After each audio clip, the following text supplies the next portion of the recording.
Marketing. Bu har qanday biznesning eng muhim qismlaridan biri.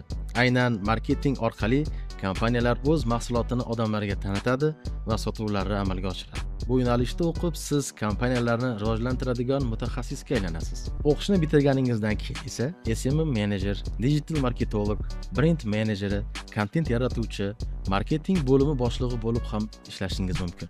Ishni esa marketing agentliklarida, o'rta va yirik kompaniyalarda yoki o'zingiz mustaqil tarzda boshlashingiz mumkin. Daromad boshlanishida 5-8 milliondan boshlanadi.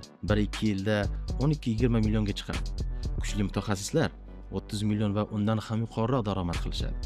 Eng katta afzalligi, daromad sizning natijangizga bog'liq. Qancha yaxshi ishlasangiz, shuncha ko'p topasiz. Karyera davomida siz katta kompaniyalarda rahbar bo'lishingiz, o'z marketing agentligingizni ochishingiz yoki shaxsiy brend yaratishingiz mumkin.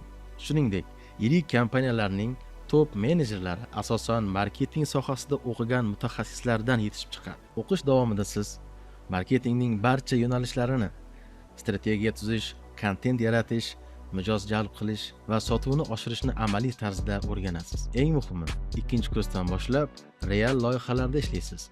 Bu sizga o'qishni bitirganingizda tayyor tajriba va portfolio beradi. Agar siz ijodiy va zamonaviy kasb egasi bo'lishni xohlasangiz, marketing siz uchun mos yo'nalish. Marketingni Toshkent Amaliy fanlar universitetida o'rganing va kuchli mutaxassisga aylaning.